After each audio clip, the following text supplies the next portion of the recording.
Hello hi, నేను మీ advocate Sasikanth legal capital నుంచి. Today ఇవాళ మనము we will discuss about a very interesting case and subject. అదేంటంటే, మీరు బాగా అప్పుల పాలైపోయి బాగా లోన్స్ తీసుకొని, క్రెడిట్ కార్డ్స్ తీసుకొని, కార్ లోన్స్ తీసుకొని, మీ శాలరీస్ మీద డిపెండ్ అయ్యి మీకు లక్షల లోన్స్ ఇచ్చేసినప్పుడు మీరు ఒక రకంగా ఒక ట్రాప్లో పడతామన్నది జరుగుతుంది. ఆ ట్రాప్లో that's called clear cut trap. Okay, ఆ ట్రాప్లో పడినప్పుడు మీరు అందులో నుంచి బయటకు ఎలా రావాలి అన్నది అర్థం కాకుండా చిక్కుకుపోయి మీకు వచ్చే శాలరీ మీకు ఇంట్లో ఖర్చులకే సరిపోవు. అది కాకుండా మీరు ఈ లోన్స్ అన్నీ కూడా కట్టాలి ఎలా అని ఒక డిప్రెషన్లోకి వెళ్ళిపోతూ ఉంటారు. ఓకే, అలాంటప్పుడు మీరు ఏం చేయాలి అన్నది ఆలోచనలో చాలామంది మా దగ్గరికి అప్రోచ్ అవుతూ జరుగుతుంటుంది. వాళ్ళు ఒక కైండ్ ఆఫ్ డీప్ డిప్రెషన్కి వెళ్ళిపోతూ ఉంటారు. ఓకే, వెళ్ళిపోయి కొంతమంది సూసైడల్ టెండెన్సీకి కూడా వెళ్ళిపోతూ ఉంటారు. కొంతమంది తింటం మానేస్తారు, నిద్రపోరు, ఫ్యామిలీ మెంబర్స్తో సరిగ్గా ఉండరు, కంప్లీట్ మెంటల్ ట్రామాలోకి వెళ్ళిపోతారు, సైకోసిస్ టైప్ ఆఫ్ డిప్రెషన్కి వెళ్ళిపోతూ ఉంటారు. వీళ్ళు ఎలా బయటపడాలో కూడా వారికి అర్థం కాని పరిస్థితుల్లో కొంతమంది నేను ఇందాక చెప్పినట్టుగా సూసైడ్ కూడా చేసుకుంటూ జరుగుతుంది. సో నేను అందరికీ సజెస్ట్ చేసేది ఏంటంటే, please don't take such kind of steps. Life అన్నది చాలా వాల్యుబుల్. ఈ చిన్న చిన్న విషయాలు, ఇది చిన్న విషయం, మీరు ఏంది కరెక్ట్.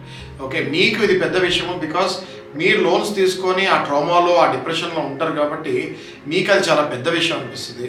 బట్ మాకేమనిపిస్తుంది అంటే, కొద్దిగా కూర్చొని ఆలోచించి మీ డిప్రెషన్ నుంచి బయటకు వచ్చి ఏదైనా ఒక ఐడియా యూజ్ చేసి కొన్ని రోజులు కనుక మీరు ఈ డిప్రెషన్ నుంచి బయటపడి సరిగ్గా దాన్ని ఫేస్ చేసి ఫైట్ చేయగలిగితే ఖచ్చితంగా మీరు ఈ డిప్రెషన్ నుంచి బయటకు వస్తారు. అది ఎలాగో నేను మీకు చెప్తాను. ఎప్పుడైతే మీరు మాలాంటి లాయర్స్ దగ్గరికి అప్రోచ్ అవుతారో మేము మీకు తగినైన సలహాలు ఇస్తాము. ఫర్ ఎగ్జాంపుల్, ఇప్పుడు నా దగ్గరికి చాలామంది ఈ లోన్స్ అనే ఒక వ్యూహం, ఒక ట్రాప్లో చిక్కుకున్న తర్వాత వచ్చి, సార్ మేము కట్టలేకపోతున్నామని దండం పెట్టి చెప్తుంటారు. వాళ్ళకి నేను ఏం చెప్తానంటే, మీరు ప్రతి చిన్నదానికి టెన్షన్ పడకుండా మీకు కొద్దిగా టైం కనుక, ఒకవేళ రీజన్ ఏంటి అని అడుగుతా ఫస్ట్ నేను. ఓకే, మీరు కనుక కరెక్ట్ రీజన్స్ చెప్పి, పలానా బిజినెస్లో పెట్టి లాస్ అయిపోయాను, పలానా మా ఫ్రెండ్స్ నా దగ్గర డబ్బులు తీసుకొని ఇదైపోయారు, పలానా మా ఇంట్లో చాలామంది ఒంట్లో బాగాలేక మాకు హాస్పిటల్ ఖర్చులకి అన్ని డబ్బులు అయిపోయినాయి, ఏదైనా జెన్యూన్ రీజన్ చెప్పినా, లేకపోతే మిమ్మల్ని ఎవరైనా ట్రాప్లో దింపినా, కొన్ని కేసెస్ షేర్ మార్కెట్లో చాలా డబ్బులు పెట్టామంటారు. ఓకే, కొంతమంది మా ఫ్రెండ్ నాకు డబ్బులు తీసుకొని ఇస్తా అన్నట్టు సార్ మోసం చేస్తాడు ఇలేదంటారు. కొంతమంది నాకు సైడ్ ఇన్కమ్ కావాలని చెప్తే, ఎవరో మా ఫ్రెండ్ ఈ బిజినెస్లో పెడితే డబ్బులు వస్తాయంటే ఆ బిజినెస్లో పెట్టుకుంటారు. ఇలా చాలామంది చాలా రకాలుగా ఇరుక్కుపోయి ఉంటారు. రైట్, సో ఇలాంటివి చెప్పినప్పుడు నాకు ఎప్పుడైతే జెన్యూన్గా అనిపిస్తుందో డెఫినెట్గా కోర్టు ద్వారా మీకు కొంచెం టైం ఇప్పిస్తానికి మేము ట్రై చేస్తాము.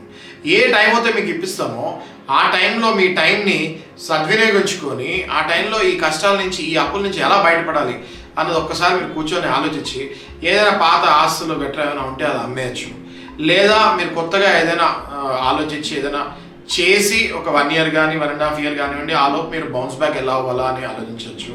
లేదా ఈ లోన్స్ అన్నింటినీ కూడా బ్యాంక్స్ అప్రోచ్ అయ్యి మీ ఉన్న పరిస్థితి చెప్పి ఈ సెటిల్మెంట్ చేసుకొని కొంచెం తక్కువ అమౌంట్లో సెటిల్మెంట్ చేసి మీరు బయటపడవచ్చు. ఇలా అనేక మార్గాలు ఉంటాయి. ఈ అనేక మార్గాలు మీకు తెలియక టెన్షన్ పడి అనవసరంగా డిప్రెషన్లోకి వెళ్ళి మీ హెల్త్, మీ కుటుంబ సభ్యుల ఆరోగ్యము అన్నీ పాడు చేసుకొని మీరు రోడ్డు మీద పడటం జరుగుతుంది. సో నా రిక్వెస్ట్ ఏంటి అంటే, ప్రతి చిన్నదానికి మీరు ప్యానిక్ కాకండి. Please approach advocates so that we will give you the right choice and right సలహాలు. అవి తీసుకొని మీరు ముందుకెళ్ళి డెఫినెట్గా you can come out of this problem అని నాకు అనిపిస్తుంది. సో ఇప్పుడు మీరు మమ్మల్ని అప్రోచ్ అవ్వాలనుకుంటే స్క్రీన్ పై నా డిస్ప్లే అయ్యే నంబర్ ద్వారా ఫోన్ కానీ, వాట్సాప్ కానీ, మెసేజ్ ద్వారా కానీ మీరు మమ్మల్ని రీచ్ అవ్వచ్చు. తప్పకుండా మీకు సరైన సలహాలు ఇచ్చి మిమ్మల్ని కాపాడుతాము. Thank you.